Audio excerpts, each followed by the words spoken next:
Mis hermanos y amigos, buenos días. Buenos días. Anoche hablamos de lo que es el misterio. Y recordando algunas frases, encontramos que el misterio de Dios es el Evangelio de la gracia. Pero también decimos que ese Evangelio de la gracia no es un concepto, no es una opinión, no es una doctrina, es una persona. La persona Evangelio. El Evangelio es el Señor Jesús. Jesús mismo es las buenas nuevas. Decíamos también que ese misterio de Dios, el Evangelio de la gracia, se manifestó en la persona de Jesús, porque Jesús es el don de Dios, porque Dios mismo se dio en la persona de Jesús, porque Dios se hizo hombre. Nuestra salvación entonces es una persona, la persona de Jesús. Nuestro Evangelio es una persona, la persona de Jesús. Y ese misterio es el gran regalo de Dios a aquellos que no le aman. Jesús es el Evangelio, Jesús es la salvación. El apóstol Pablo toma el concepto misterio y lo hace algo fundamental, algo básico en su teología. Y hoy vamos a estudiar un poco ese aspecto. Colosenses capítulo 1, versículo 26, el apóstol Pablo dice lo siguiente.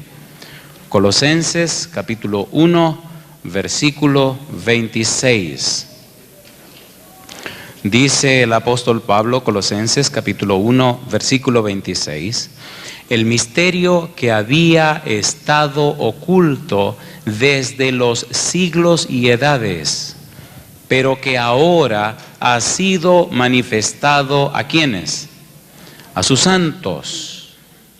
Ese maravilloso misterio, ese profundo misterio, esa verdad gloriosa, manifestada en la doctrina y en el Evangelio del apóstol Pablo, en la teología del apóstol Pablo, se deja ver más claramente en 1 Corintios capítulo 2, versículo 10.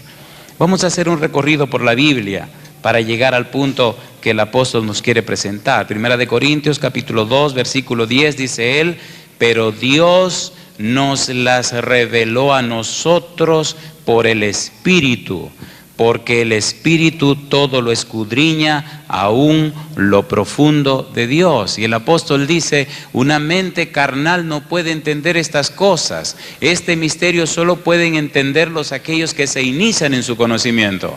Este misterio solo pueden comprenderlo aquellos que siguen a Jesús. Este misterio solo puede ser asequible para aquellos que se entregan a Jesús. Este misterio está hecho y capacitado para los que son hijos de Dios, para involucrarse en este misterio, para crecer en este misterio, para avanzar en este conocimiento. Usted necesita entregarse a Jesús. Él dice ahí mismo en 1 Corintios capítulo 2, versículo 14, que la mente natural no puede entender eso. 1 Corintios 2, 14 dice, pero el hombre natural no percibe las cosas que son del Espíritu de Dios, porque para él son locuras y no las puede entender, porque se han de discernir ¿cómo? Oremos a Dios para que su Espíritu nos capacite, nos habilite por su gracia y entendamos el misterio de Dios. Oramos. Querido Padre Celestial,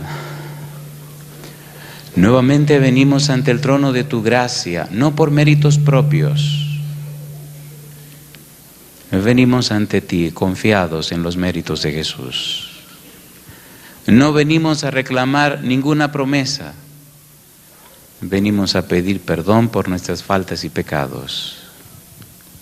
Padre amado, concédenos por tu gracia la presencia y la unción de tu Espíritu. Querido Dios, que pueda iluminar nuestro entendimiento, que pueda alumbrar nuestra mente, para conocer más a Jesús, para entender más tu verdad, para crecer en tu gracia. Concédenos, Señor, la compañía de tus ángeles, para que puedan batir sus alas hermosas y llenar de luz todo este lugar. Que al finalizar la reunión de esta mañana, cada uno de nosotros pueda decir, he estado en comunión con mi Dios, he adorado a mi Creador. Haz de cada persona presente, Señor, un templo para tu Espíritu. Y en esta semana, permítenos acercarnos más a ti, a tu persona, a ti, Señor. Y que nuestra experiencia sea tan hermosa que nos haga crecer en tu gracia de día en día. Señor, dirígenos y bendícenos en el nombre santo de Jesús. Amén, Señor. Amén. Vamos a estudiar un poco más lo que dice el apóstol Pablo.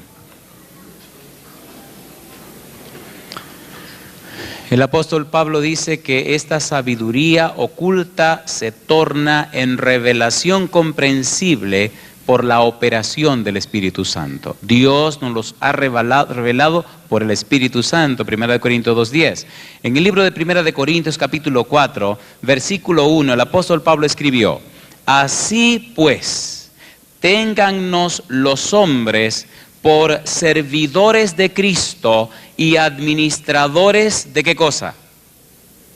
De los misterios de Dios. Es un misterio cómo una persona caída en el pecado, que refleja en su vida y en sus acciones la viva imagen del diablo. ¿Cómo es posible que una persona pecadora, arrastrada, una persona viciosa, una persona delincuente, alguien que no tiene nada bueno, ningún espacio bueno en su vida, cómo es posible que por el efecto del Evangelio, que por la gracia de Dios, se torne en una persona santa, en una persona buena, en una persona afable?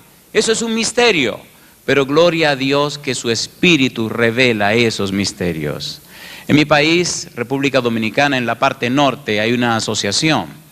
Y en esa asociación, en la ciudad de Santiago, donde está la sede de la asociación, hay una iglesia que se llama la iglesia de Betel.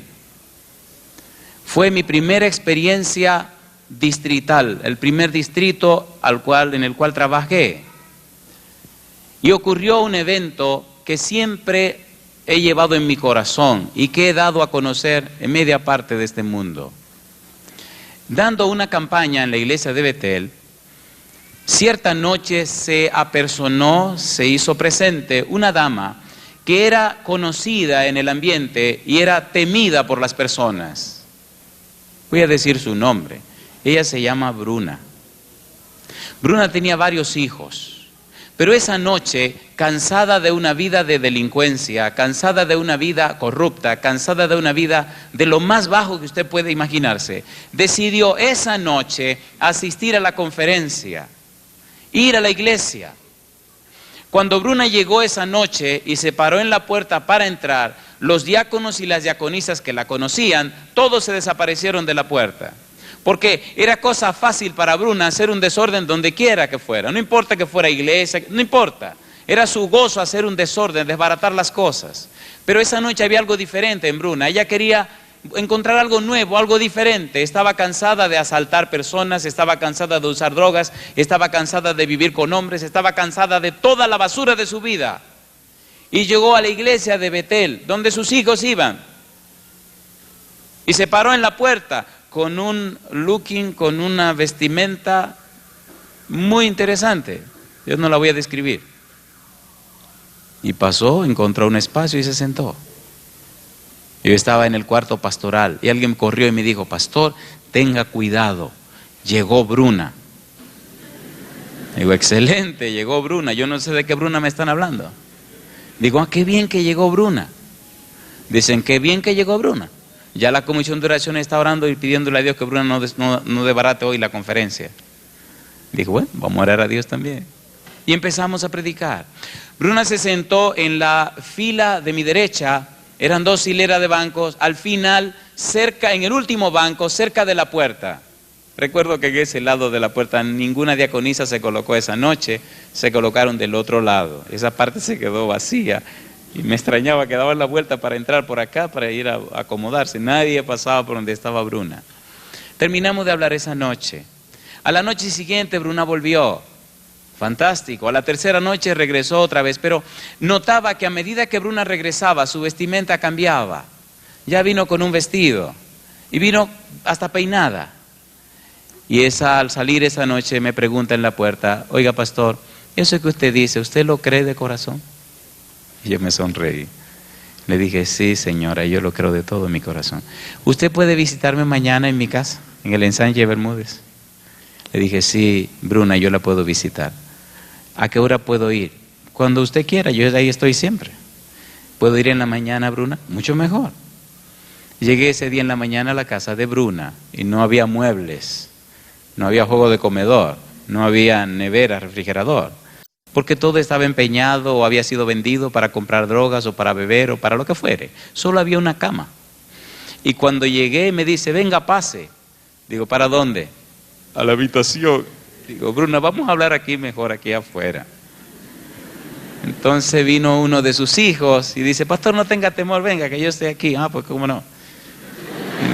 Y allí nos sentamos en la cama para hablar. Aquí está Bruna con el rostro lleno de lágrimas, aquí está su hijo. Y comenzamos a hablar. Me dice Bruna, ¿usted cree que Dios me puede perdonar?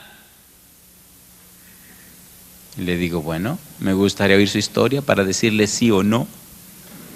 Sí, porque ella quiere que le pongan el asunto interesante, pues vamos a ponerlo interesante. O sea, ella piensa que es tan mala que Dios no la puede perdonar, pues adelante. Cuando yo era una niña de 4 años, mi papá se ganaba la vida matando animales. Y desde niña yo crecí viendo matar animales, derramar sangre. Él me decía, agarra ahí. Y yo agarraba las patitas de los animales. Y podía ver cuando él tomaba el cuchillo y enterraba el cuchillo y le partía el corazón. Yo crecí matando animales, pastor. Cuando me hice adolescente tenía el pelo tan largo y era tan hermosa que todos los hombres me querían. Y todo el que intentaba abusar de mí le pegaba el puño. Porque yo aprendí a pelear. Aprendí boxeo, aprendí karate, aprendí a pelear con cuchillo. Porque yo aprendí a matar desde que era niña. Luego me di cuenta que era más fácil atracar a la gente, ganar dinero rápido que estar trabajando. Así que empecé a atracar gente con mis amigos del barrio. Descubrí que la vida libre era buena, uno no tiene compromiso con nadie y me lancé a esa vida libre. Alguien vino al ensanche y se enamoró de mí, un hombre muy importante, muy rico, y me casé con él. La vida de gente rica, con todas las comodidades, no me apasionaba, yo decía, pero tantas cosas, tantas comodidades aquí, ¿cómo que no hay desafío? Así que lo dejé también, me fui con mis hijos y lo abandoné. Yo quería volver a mi barrio, y volví a mi barrio, y empezó a contar toda la historia. El muchacho está ahí sentado con ella. Y después que me contó cosas que yo no voy a decir, entonces me miró a los ojos y me preguntó, ¿y usted cree que Dios me puede perdonar? Y con una sonrisa le dije, sí, Bruna, la sangre de Jesucristo, su Hijo, nos limpia de todo pecado. Y comenzó a llorar. Y ahora vino la gran pregunta. Pastor, aquí en el ensanche todos me conocen. Y Andrés Peña me conoce hace más de 30 años. Y es el primer anciano de su iglesia.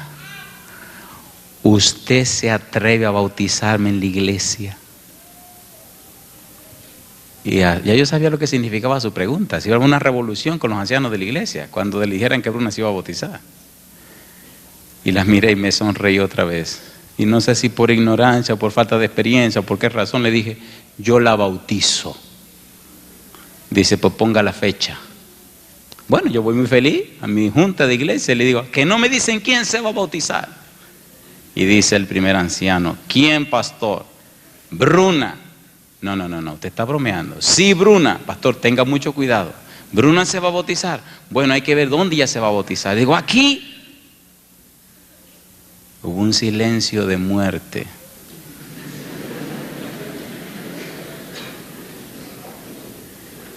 Le tengo buenas noticias, Bruna se bautizó. Y entonces más tarde, unos 6 meses más tarde, Bruna era diaconisa de la iglesia. Qué interesante, Bruna en la puerta de la iglesia recibiendo a los miembros. Qué interesante, niños portándose mal en las conferencias y Bruna cargándolo y tratando de decirle que se estén tranquilos. Qué interesante, adolescentes que vienen a neciar para interrumpir la conferencia y Bruna diciéndole, o se están tranquilos, le rompo un ojo. Esta es la casa de Dios, decía Bruna, y aquí nadie va a venir a relajar esto. Esa no es la parte más interesante de la historia. ¿Recuerdan el niño que estaba con Bruna en la cama? ¿Lo recuerdan? Él es el pastor Richard García. Richard ese día se inspiró tanto en las visitas que hice a su mamá. Richard ese día quedó tan tocado del Espíritu de Dios al ver el cambio de su mamá, que dijo: yo voy a dedicar mi vida a Dios. Decidió colportar y empezó a colportar para estudiar. Empezó a estudiar en nuestra universidad. De nuestra universidad logró conseguir una visa para colportar en Puerto Rico. Se fue a Puerto Rico y se quedó en Puerto Rico y siguió colportando en Puerto Rico. Entró a la Universidad de las Antillas. Allí siguió estudiando ministerio. Luego terminó en el Antillian y fue a la ciudad de New Jersey. Empezó a buscar trabajo y encontró a alguien en la conferencia de la Northeastern que le dijo: ¿Tú quieres trabajar? Sí. Ve y predica y haz tu propia iglesia y ven que te la vamos a recibir. Se lanzó a predicar y a dar estudios bíblicos. Reunió un grupo de jóvenes y empezó a predicar con ellos. Alquiló un local de una iglesia, no sé qué denominación, hasta que se fundó la iglesia y volvió y le dijo: aquí tenemos tantos miembros, aquí están los diezmos y la ofrenda. Lo asimilaron en esa conferencia. Más tarde, la conferencia de New Jersey, cuando vio que era un tremendo predicador, un tremendo evangelista, pues lo asimilaron. Trabajó para la conferencia de New Jersey y se convirtió en el mejor evangelista de la conferencia de New Jersey. Ha predicado por medio mundo y una noche tuvo un maravilloso sueño. Dice que tuvo un sueño tan grandioso que se soñó que estaba delante del trono de Dios. Había una nube brillante y todo era grandioso. Y dice que una mano salió con una Biblia en la mano y le dijo: toma, predica el evangelio. Richard se ha dado tan grande que ahora está en la ciudad de Chicago. Se ha convertido en un evangelista radial y ha sido hoy por hoy, a pesar de ser tan joven, toda una lumbrera evangelística en Estados Unidos y fuera de Estados Unidos. En estos días estuvo en Colombia dando una semana de oración en la Universidad de Colombia y ha hecho maravillas. Yo le pregunto a usted: ¿puede la gracia de Dios transformar vidas y cambiar corazones? ¿Puede o no puede? ¿Sí o no? ¿Transformó a Bruna? Sí. ¿Transformó a Richard? Sí. Hay muchas experiencias lindas que vamos a compartir esta semana, pero estudiemos un poco más de la palabra de Dios. Ya veremos algo más adelante. En el libro de Efesios capítulo 3, versículo 2 al 10, el apóstol Pablo describe su experiencia en el misterio, su conocimiento en el misterio. Efesios capítulo 3, versículo 2, mira lo que dice. Efesios 3, versículo 2 en adelante, dice el apóstol: si es que habéis oído de la administración de la gracia de Dios que me fue dada para con vosotros, que por revelación me fue declarado el misterio, como antes lo he escrito brevemente, leyendo lo cual podéis entender cuál sea mi conocimiento en el misterio de Cristo. Y ahora dice: misterio que en otras generaciones no se dio a conocer a los hijos de los hombres, como ahora es revelado a sus santos apóstoles y profetas por el Espíritu, que los gentiles son coherederos y miembros del mismo cuerpo y copartícipes de las promesas en Cristo Jesús por medio del Evangelio. Y dice él: del cual yo fui hecho ministro por el don de la gracia de Dios, que me ha sido dado según la operación de su poder. A mí, que soy menos que el más pequeño de todos los santos, me fue dada esta gracia de anunciar entre los gentiles el evangelio de las inescrutables riquezas de Cristo y de aclarar a todos cuál sea la dispensación del misterio escondido desde los siglos en Dios, que creó todas las cosas. Y ahora añade: para que la multiforme sabiduría de Dios sea ahora dada a conocer por medio de la iglesia a los principados y potestades. ¿Dónde? En los lugares celestiales. Pablo utiliza tres palabras: conocimiento, sabiduría, misterio. Cuando estudiamos esas tres palabras, hay algunos exégetas que dicen que Pablo está utilizando un lenguaje pagano.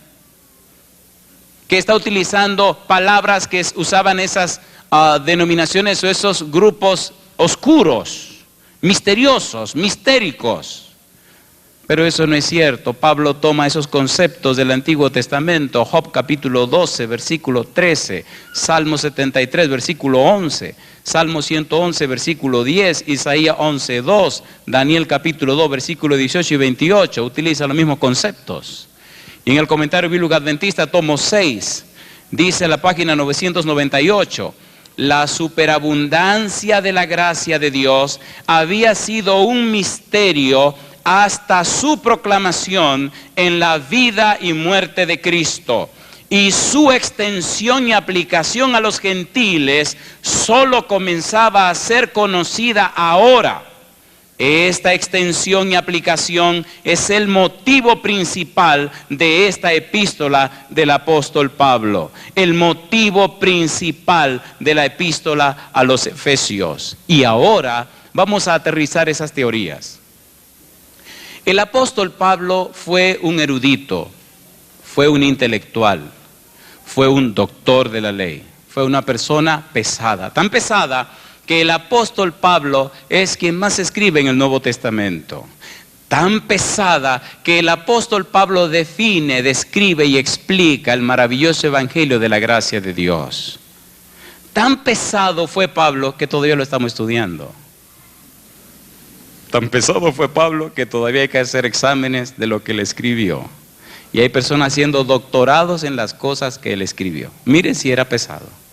Pero lo maravilloso de Pablo no era cuánto sabía, cuánto conocía o cuán profundo fue. Porque aún con todo su conocimiento persiguió a la iglesia cristiana. Aún con toda su sabiduría aprobó la muerte de Esteban. Aún con todo lo que entendía, no conocía a Jesús y perseguía a los cristianos. Pero algo ocurrió en la vida del apóstol Pablo. Hay un misterio que se revela en la vida de Pablo. Hay algo que cambia y transforma la vida de Pablo. Hay algo que da un nuevo curso a la vida de Pablo. Hay algo que hace que Pablo tenga un reinicio en su existencia. Hay algo que trastorna completamente la vida de Pablo. No su conocimiento intelectual, no su conocimiento académico, no su conocimiento pasado, sino una experiencia nueva. Una experiencia no con un término, una experiencia con una persona. Pablo rumbo a Damasco, ¿con quién se encuentra en el camino? ¿Con quién se encontró Pablo? ¿Quién lo tumbó del caballo? A mí me da risa porque a veces el Señor tiene forma como muy interesante de encontrarse con la gente. Le llamo a esas experiencias las bromas de Dios. Oiga, el Señor pudo haberlo hecho de otra manera más suave, pero no, lo tumbó del caballo. Cuando era niño, no era tan niño, pero cuando era un adolescente, viví en un lugar en mi país que está hacia el este, se llama el Ingenio Quisqueya. Ustedes saben que a los caballos les gusta mucho comer la parte superior de la caña de azúcar. ¿Aquí hay caña de azúcar? ¿Cuánto conocen la caña de azúcar? Ah, por favor. Cerca de mi casa habían unos vecinos que tenían muchos caballos y me fascinaba correr caballo. Pero correr caballo, como decimos allá, al pelo, o sea, sin sillas. Usted le tira una manta por encima y se acabó a correr y a estrellarse, a correr. Y todas las tardes me iban a buscar para ir a buscar, allá le decíamos cohollos, o sea, la parte de arriba cortaban la caña y recoger esos cohollos, ponerlo a los lados, amarrarlo con un lazo, con una soga, y bueno, y traerlo. Pero lo rico era cuando uno iba a buscarlo. Porque esos pobres caballos en el cañaveral, corríamos hasta que los caballos se cansaban. Y entonces veníamos despacio y ya, pero ya corrido, bien corrido. ¿Usted ha gozado de una caída de un caballo corriendo? Usted no sabe lo que es bueno. Recuerdo que a mí me correspondía montar una yegua pequeña, yo era el más pequeño del grupo, pero era la que más corría. Y ella no soportaba que ningún caballo estuviera delante de ella. Como era la que más corría, siempre la dejaban detrás. Y recuerdo que muchas veces la yeguita le pasaba a todos los caballos, pero tenían que devolverse a buscarme a mí porque ya estaba explotada en algún tronco de caña, alguna cosa de esa. Pero yo lo gozaba. La suerte es que en los cañaverales hay mucha paja, mucha hoja seca, y la caída no duele tanto. Pero Pablo iba para Damasco. y el Señor lo tumbó. Hay muchos intelectuales que el Señor tiene que tumbarlo y darle bien duro para que puedan entender. Ser intelectual no es un problema, el problema es no estar en comunión con Jesús. Pero el problema no es solo de los intelectuales, es un problema de todos. Yo te pregunto esta mañana, ¿verdad que muchas veces estamos haciendo cosas en la vida, creyendo que estamos haciendo lo mejor, y de repente descubrimos que eso no era lo mejor? ¿Sí o no?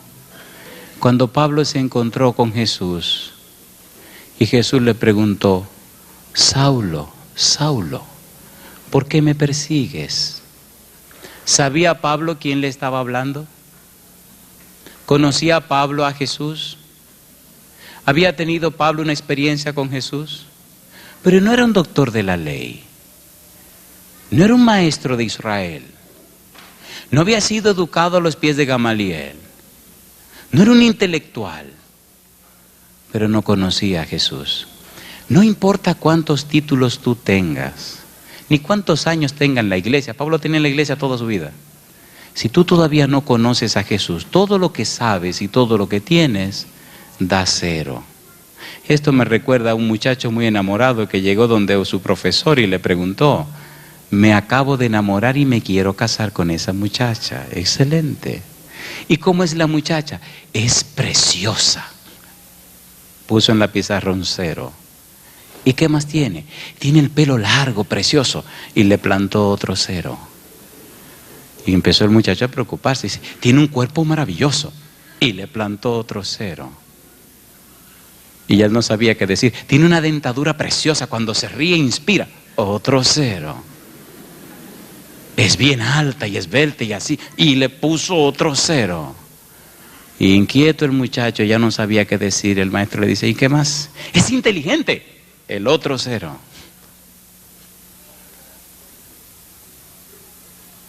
¿Qué más? Y así como con vergüenza dijo: es una muchacha humilde y muy cristiana. Y entonces a la izquierda el maestro le puso un 1. Y cuando sumó, habían como 12 ceros. Y el 1 delante, mire a ver cuánto valía la muchacha.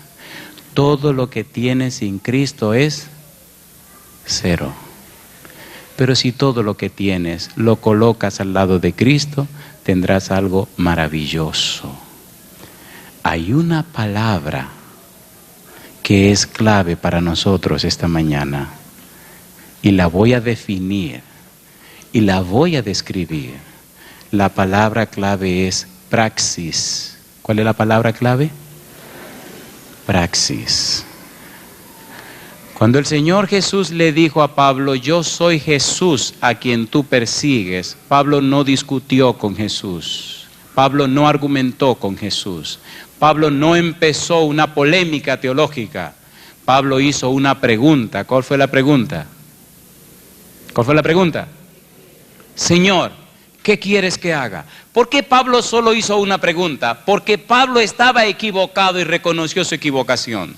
Porque Pablo dejó que el Espíritu hiciera el trabajo en su corazón. Porque Pablo aceptó lo que venía del Señor. Porque Pablo definió y decidió dejar que el misterio de Dios, el evangelio de su gracia, obrara en su propia vida. La palabra praxis es una palabra muy interesante. En nuestro idioma español es difícil definirla, pero vamos a intentar decir algunas cosas. El evangelio de Cristo no debe ser práctico. El evangelio de Cristo debe ser práctico. ¿Qué significa eso? Cualquiera puede practicar religión, cualquiera puede fingir cosas, cualquiera puede arreglar una cañería, una tubería de agua sin ser plomero, cualquiera puede poner un bloc sin ser un ingeniero civil, cualquiera puede hacer cualquier cosa sin ser lo que hace. Eso es práctica. Cualquiera puede practicar cosas. Yo practico baloncesto y no soy profesional en eso.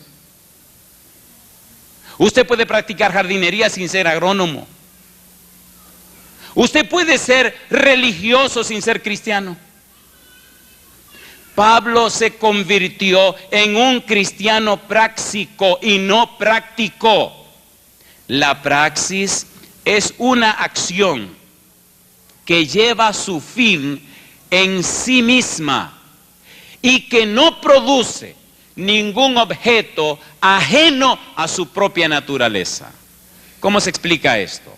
Por ejemplo, todos nosotros decimos que Jesús fue un maestro, ¿cierto o falso? A ver, ¿sí o no? Sí. Número 2, todos nosotros decimos que Cristo hizo una praxis de sanar, que Jesús sanó enfermos, ¿es cierto o falso? Que es un médico, ¿sí o no? Pero todos decimos también que Jesús fue un excelente predicador, un evangelista, que Cristo predicó el evangelio, ¿sí o no? Ahí vemos Mateo 4:23, que Jesús sanaba, predicaba, ¿y qué más? Sanaba, predicaba y enseñaba. Aquí viene lo interesante de la praxis. ¿Jesús fue un maestro que enseñaba una verdad? ¿O Jesús es la verdad que debe ser enseñada? ¿Quién dijo yo soy el camino y la verdad y la vida? ¿Quién dijo eso? Se puede encontrar un maestro enseñando una verdad que ni siquiera la vive. Pero Cristo es el maestro y más que maestro, es la verdad que el maestro enseña. Conocer a Jesús no es conocer un maestro, es conocer la verdad misma, porque Él es la verdad. Conocer a Jesús no es conocer un médico, es conocer a la vida, porque Él es la vida. Conocer a Jesús no es conocer un predicador, es conocer la salvación, porque Él es la salvación. Conocer un cristiano no debe ser conocer un concepto, sino una vida. Cristo es nuestra vida, porque el que tiene al Hijo, tiene la vida. El que no tiene al Hijo de Dios, no tiene la vida. Usted no puede dar lo que no tiene. Eso se llama fingir. Conocimientos, teorías, el mundo está cansado de esas cosas. Universidades, el mundo está lleno de universidades. Doctores, muchos doctores, eso no es malo, pero sin Cristo no es lo mejor. A este lo vamos a sacar de aquí a palos, mira cómo está hablando, dirían algunos, ¿verdad? Y gloria a Dios, una cosa te digo, sin Cristo, cero. El testimonio de Pablo. Filipenses. El testimonio de Pablo. Filipenses capítulo 3, versículo 7 al 10. Versículo 7. Pero cuántas cosas eran para mí ganancias, ¿qué dice ahora? Las he estimado como pérdida. ¿Por qué cosa dice? Por amor de Cristo.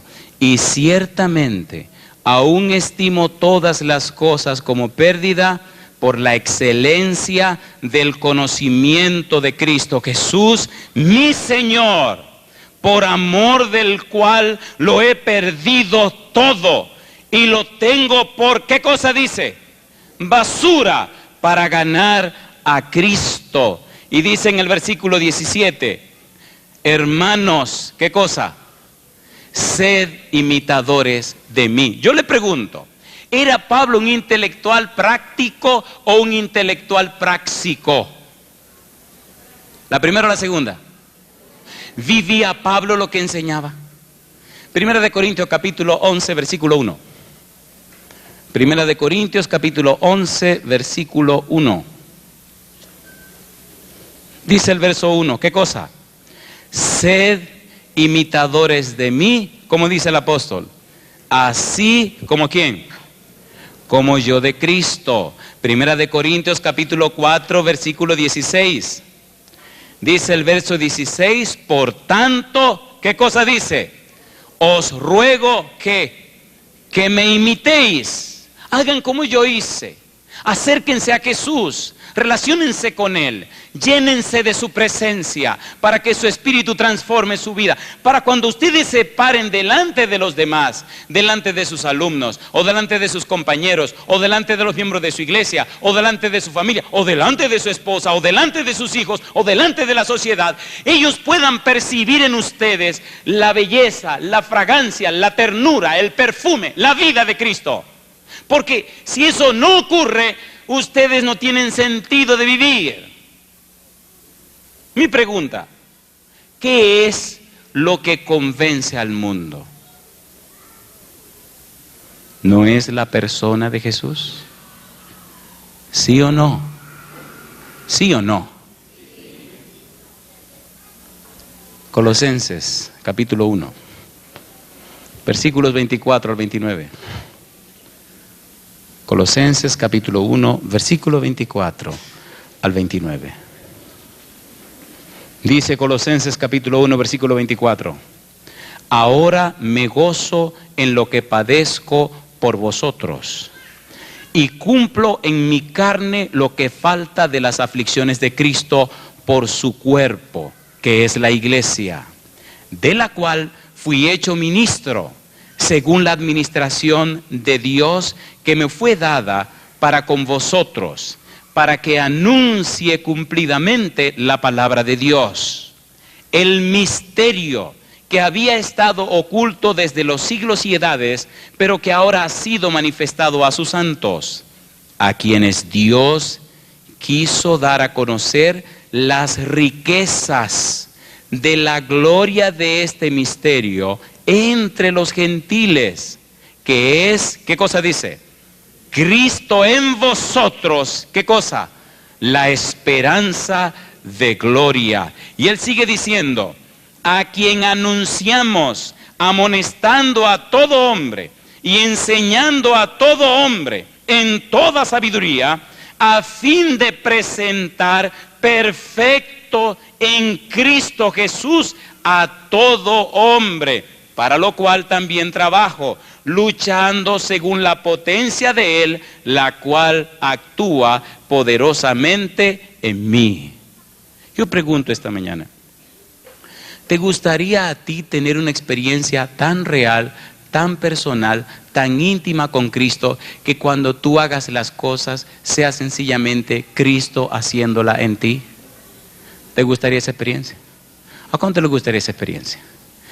La sierva de Dios dice que cuando uno toma esa decisión, cuando uno decide acercarse a Jesús, cuando uno decide conocerlo a Él, dice, llega un momento en la experiencia que nuestros pensamientos, nuestras palabras y nuestros actos, al hacerlo, lo haremos en una forma tan natural, seremos tan plenamente participantes de la naturaleza divina, que es el mismo Jesús viviendo en nosotros que hace y ejecuta las acciones. Eso es cristianismo práctico. La luz del Señor brilla en nosotros y en nuestra vida. Es más que un testimonio, es una vida que inspira, es una vida que aclara, es una vida que hace posible que otros amen y quieran acercarse a Cristo Jesús. Yo le pregunto esta mañana, ¿no necesitamos en la iglesia esas experiencias? ¿La necesitamos o no la necesitamos? ¿Le gustaría a usted tener esa experiencia? Me voy a atrever a hacer esta pregunta. ¿Usted se atreve a ponerse en pie diciendo que quiere tener esa experiencia con Cristo? Te van a criticar. Recuerdo un caballero que se puso en pie para hacer esa decisión y después me hicieron el comentario. Cuando se puso en pie en forma violenta y se puso en pie y dijo algo y los que estaban a su alrededor se rieron. Y luego alguien vino y me contó el cuentecito. Él dijo cuando se puso en pie, aunque mi esposa se enoje, yo decido ser para Cristo. ¿Usted se atreve a que su esposa se enoje? O aunque su esposo se enoje, o aunque pierda a los amigos. ¿Qué sentido tiene la vida sin Cristo? Yo le pregunto, ¿qué sentido tiene vivir sin Cristo? El doctor se llama Luis Ubiera. Yo tenía 21 años. Se me hizo un hoyo de este tamaño en los intestinos. Mi sangre se fue toda y llegué a 130 libras. No había esperanza para vivir a menos que cortaran medio mundo por ahí dentro. Así enfrente me decía, joven, yo veo que usted es cristiano, pero lamentablemente el caso es crítico, es muy serio. Va a seguir sangrando a menos que hagamos algunas cosas o use este medicamento. Dije, no. Si no lo usa, entonces va a morir. Yo no lo voy a usar. Es que ya terminamos. Le digo, ¿usted terminó, doctor? Dice, sí, ya yo terminé. Más de aquí la ciencia no llega. Le dije, pues busco otro doctor, yo tengo otro doctor. Y dice, no, mi hijo, yo acabo de hacer mi especialidad en esto, en vía digestiva. Lo que te va a decir otro especialista es lo mismo que yo te voy a decir. Y yo le miré y me sonríe y dice, no, yo sé cuál es mi otro especialista. ¿Ya usted terminó? Sí. Pues yo voy donde mi otro especialista. Anoche les dije que el Señor Jesús me llamó para que fuera un ministro de su evangelio. Y como ya ese especialista terminó, pues fui donde el Señor Jesús y le dije, oye, me dice este doctor que ya me voy a arreglar, ya me voy a morir. No, Señor, yo necesito que prediques el evangelio. Dije, bueno, pues ven, resuélveme este asunto. 130 libras tenía. Por la gracia de Dios, el Señor vino y hizo su trabajo en mi cuerpo. Ahora no puedo bajar de 220 libras. Ya pasaron 22 años. Jamás he vuelto a tener ese tipo de problema. Yo le pregunto a usted, ¿eran los intestinos míos que tenían un hoyo y botaba la sangre? Sí. ¿Fue a mí que me mandaron a morir a mi casa? Sí. Usted no me lo puede contradecir. ¿Fue con mi Señor Jesús que hablé? Sí. ¿Mi Señor Jesús me visitó? Sí. ¿Estoy aquí hablando con ustedes? Pues claro que sí. Yo te invito a que a ese Jesús le des tu corazón. Yo quiero pedir esta mañana en una forma muy especial, hacer un llamado, no para los amigos y amigas que vienen a acompañarnos, no. Yo quiero hacer un llamado para todos los miembros de iglesia que son bautizados, no al personal administrativo, no a los miembros de la facultad, no al personal docente, ya ellos pasaron anoche. Yo quiero hacer un llamado a todos los bautizados, miembros de nuestra iglesia, que posiblemente por años han estado en la iglesia, pero que necesitan una experiencia real, individual, personal, íntima, profunda con el Señor Jesús. Si usted se atreve esta mañana a hacer esa decisión, entonces pase al frente con nosotros. Y si no cabe aquí al frente, entonces suba aquí arriba con nosotros. Y si no caben aquí arriba con nosotros, entonces por lo menos quédese donde esté, en el pasillo. Pero yo quiero verlo aquí adelante, por favor. Todos los que son miembros bautizados de nuestra iglesia, que hoy quieren comenzar de nuevo su experiencia cristiana, que quieren tener una relación con Jesús real, personal, pueden subir. Comiencen a subir los primeros para que los demás puedan pasar. Oiga la pregunta, una experiencia real y personal. No es un asunto religioso, es un asunto práctico. Es que los demás puedan ver a Jesús en tu vida. Por favor, pueden subir, adelante, adelante, pueden subir.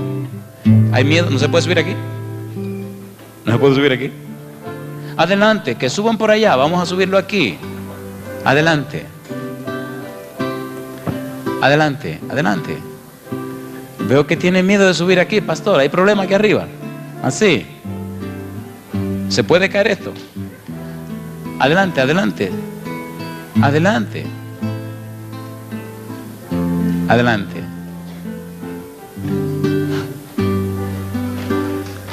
Yo creo que hasta los gigantes pueden entrar al cielo, ¿verdad que sí? Adelante, vamos a subir, vamos a orar. Yo voy a pedir al doctor Treyes, por favor, si es tan amable de acompañarme. ¿Está aquí? Venga, doctor, conmigo. Doctor Treyes. Venga. Vamos a hacer 2 oraciones. Él va a orar por todo lo que son miembros de iglesia, miembros bautizados. Y yo voy a orar por los otros amigos que no son miembros de iglesia. Hermanos queridos, déjenme hacer una pregunta desde el fondo de mi corazón. Yo no he venido aquí a pasarle las manos y a decirle, duerme mi hijo, tranquilo, duerme. No, yo he venido aquí a molestarle un poco, pero lo voy a hacer con mucho amor. Y lo voy a hacer en el nombre de Cristo Jesús. ¿Ustedes no creen que ya está bueno para ser solo cristiano? ¿No les parece que en nuestra vida debería verse más el poder de Dios? A ver, ¿sí o no? ¿Sí o no? Yo fui preceptor. Fui maestro en teología en la universidad de mi país también. Yo sé lo que es una vida de la universidad. Yo sé lo que es estar sentado en un banco sábado tras sábado sufriendo no poder predicar. Y yo sé lo que es salir corriendo un sábado por la mañana a predicar a todas las áreas. Yo sé lo que es una vida, perdónenme la palabra, de compromisos cada semana, haciendo y cumpliendo con los deberes. Yo sé eso también. Por eso el día que dije, voy a ser pastor, he seguido predicando el Santo Evangelio. Aquí ustedes están formando vidas, pero las vidas deben formarse con otra vida. Si eres un alumno, acércate a Jesús. Si eres un maestro, acércate a Jesús. Si eres un decano de facultad, acércate a Jesús. Si eres un administrador, acércate a Jesús. Qué lindo cuando tu vida, tu rostro, despide, expele la fragancia, la ternura y el amor del Señor.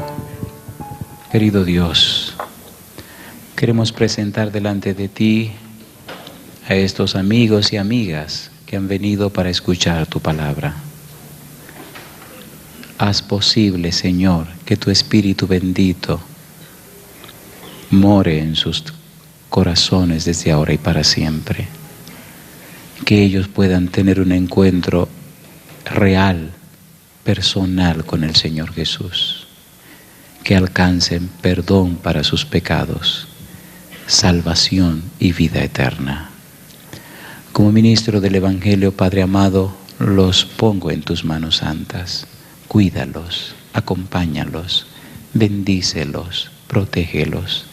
Que nada ni nadie interrumpa su camino hasta ti. Que puedan caminar en la senda hermosa que es Cristo el Señor. Y que pronto ellos también formen parte de tu familia. Que pronto ellos también estén registrados en el libro de la vida. Que muy pronto ellos también sean instrumentos para gloria de tu nombre. Despierta en nosotros, Señor, un espíritu misionero para alcanzar a los que no han sido alcanzados, para atraer a los que necesitan conocer de ti. Que no nos comamos nosotros solos el pan de vida, que traigamos a otros para que disfruten de la maravillosa mesa de Cristo Jesús, de este pan vivo y santo que es Jesucristo el Señor. Bendice esta institución, Señor, que siga siendo un faro de luz para salvación de otros, que siga en tus manos santas para gloria de tu nombre. Dirígenos, Dios, te lo pedimos en el nombre santo de Jesús.